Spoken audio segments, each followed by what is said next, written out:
Hey there, it's Karen, and it's so great to be with you today. If this is the first time you're joining me, my name is Karen Woods. I am a coach who helps people live their best life. And I love to work with people on their fitness, their nutrition, and also, help them do more things that they love.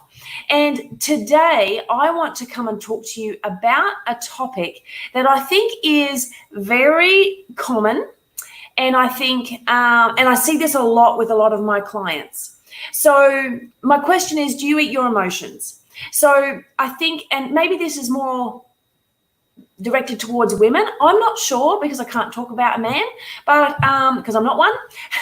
So I really want to talk about, do you sabotage yourself when it comes to your diet? And actually, this could be in a lot of things in life, but specifically today about diet, because I'm working with a number of clients right now who are working on getting some better results for themselves. Now, let me ask you if this is familiar. So it starts like this. You've been good all day. You've put the kids to bed. You sit down, you turn on the TV, maybe put Netflix on or something like that. It's time for you to unwind. It's time for you to relax. You've finished the day, you've wrapped up. I feel like something. I should treat myself. I've been really good.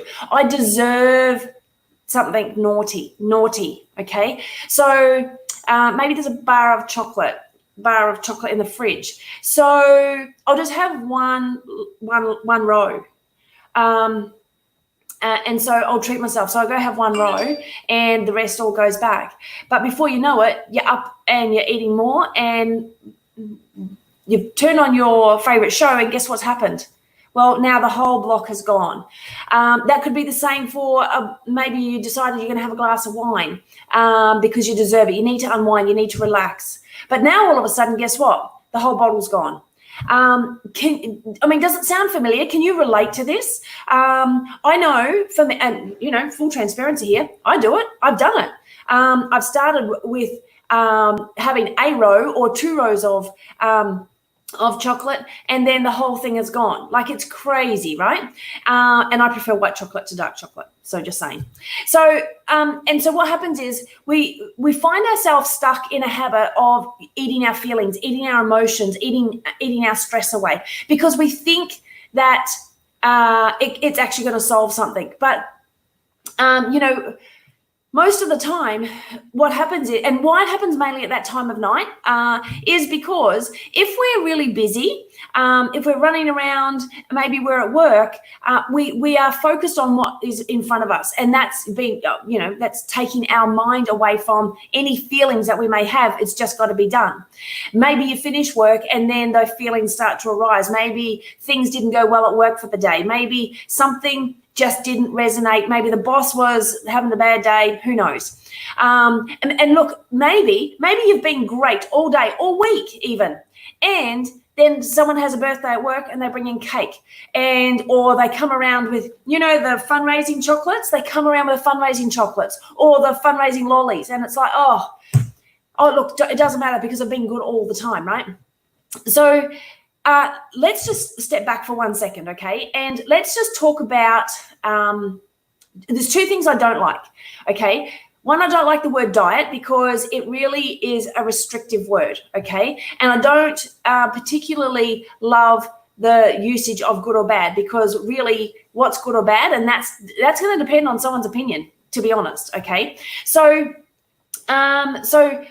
when we talk about the word diet, what happens is because we're in that restriction mode, that generally tends to lead towards binging at some point, okay? And maybe to the point that you're out of control. And so if we talk about, I've been good, if you're saying to yourself, I've been good, I deserve this, well, that means that there has to be some sort of correlation between if I want a result, I can only be good.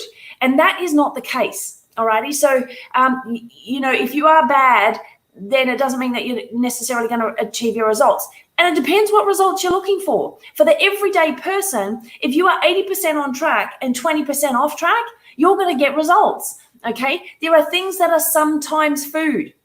And as my husband would say, once a year is not sometimes.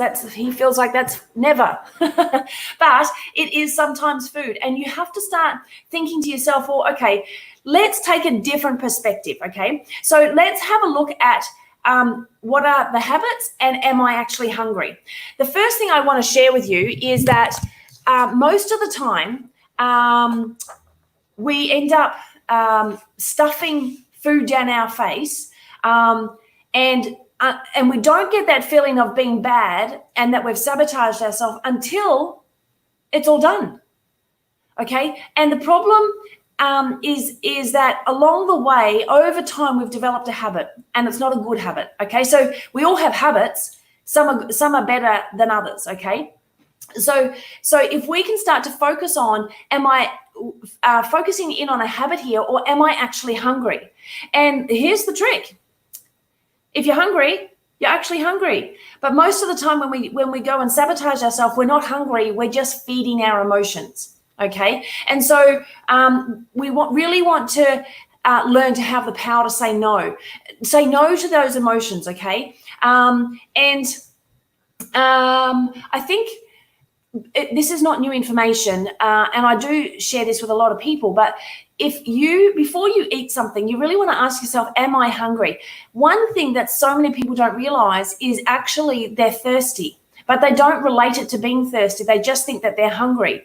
Now, if you're not getting the right water intake, you will naturally be more hungry, no doubt. But it's so important that you start to understand that. So if you want more information around that or how to work that out, look, just reach out. Happy to help you. So let's talk about how do you stop yourself sabotaging, okay? The first thing you need to do is you need to acknowledge it. Okay, you need to acknowledge it in yourself that it's actually a fact. And this is a vicious cycle that you keep yourself in. Okay, so if you've got feelings of regret or guilt or shame, the first thing I want to say is just stop that right now. That does not serve you. Just recognize that you're a human being and that you're doing the very best that you can, but you can do something about this, and you have to have lots of self-forgiveness because you're human. You're going to mess up from time to time.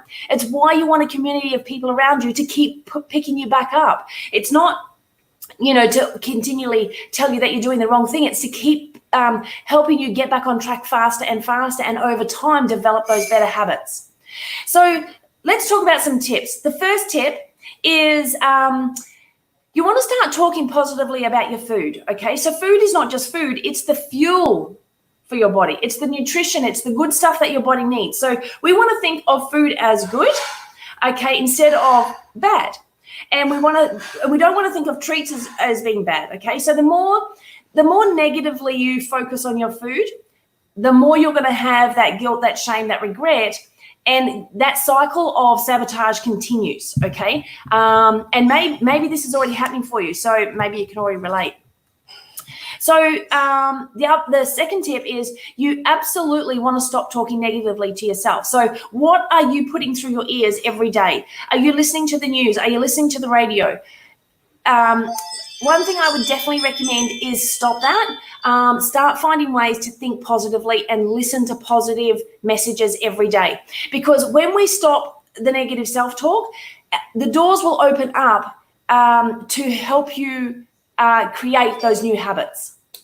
The third thing, eat. You want to stop restricting food at the beginning of the day. So what I mean by that is you want to have snacks that help you feel satisfied, okay? And because really what you want to do is you want to eat when you're hungry, and if you eat the right foods, you will get hungry. Your body will tell you.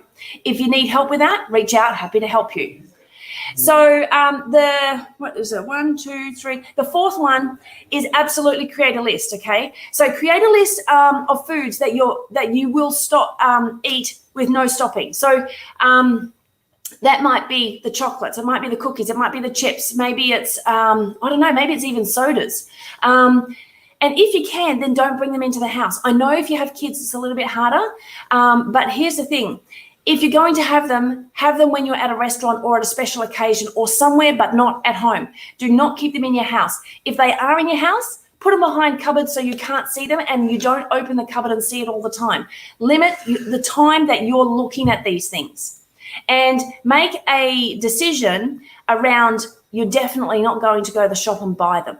Okay, so you only go to the shop with your shopping list, and if it's not bought in that time, we don't go during the week to go buy. Okay, and so and I guess that's the last tip. You know, you want to shop smart. You want to stock up smartly. So make sure you've got those easy, convenient foods that are healthy, that when you are looking for that quick fix, you've got something healthier to eat. So, you know, carrots and hummus, celery and hummus, celery and peanut butter, celery and almond butter, apples, almonds. You know, get some of those healthy foods around. They look amazing and delicious, and spend that time, you know, whether it's on a weekend or, you know, one day a week, and start planning some of those snacks, because if you've got some of those handy, you will go a long way to stop yourself from self-sabotaging.